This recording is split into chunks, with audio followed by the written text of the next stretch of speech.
Greetings everyone. This is Dean Long from NewTek with another tutorial on Creo. Today I would like to show the draft tool and the variable draft tool.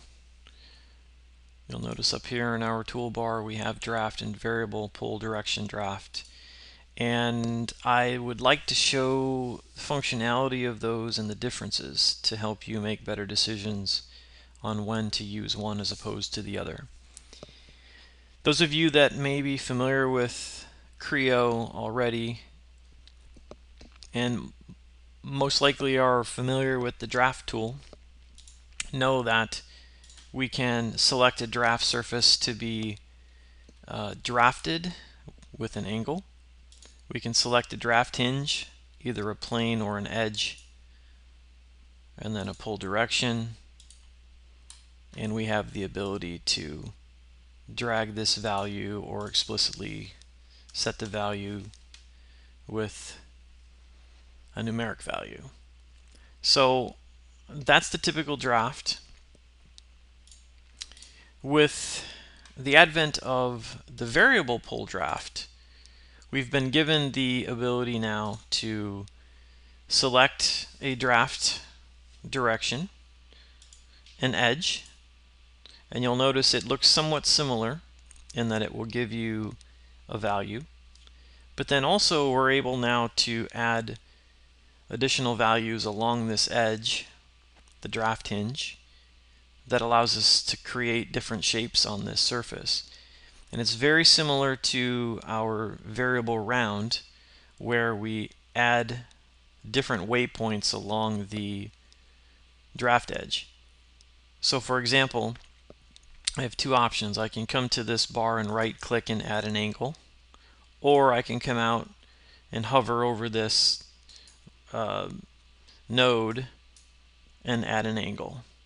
So let me do that. I will click add angle. You'll notice that it then adds another waypoint at the end. So essentially what it's done is specified the endpoints. That also allows me now to right click, add an angle, and just for fun I'll come over and show you can do it here as well. Right click, add an angle, and you'll notice that it's adding these waypoints. We have the ability to move these anywhere we like, and then we also have the ability to go in and modify to a positive or negative draft angle. So that's the variable draft tool. That's the explicit variable draft tool. I also want to show you that with the draft tool alone, if I go back and click just draft, I select the surfaces that I'd like to draft. I click my draft edge, my pull direction. You'll see that I get this angle. Now in this draft tool, if I then hover over this node and the knot and add an angle, you'll notice that I'm able to add a value, but it doesn't add values at the endpoints. And so what this does is it keeps this start point to this point the same angle, and you'll notice that it will do the same on this. So essentially what it's doing is it's looking at the values between this end and this node and keeping a constant, and then transitioning between this node and this node the different values of 5 and 30. So there's subtle differences in draft and variable draft, but there are some uses that are a little bit differently. You can see that again you get straight lines and a transition, and on the variable draft you get more of a natural or a flowing transition.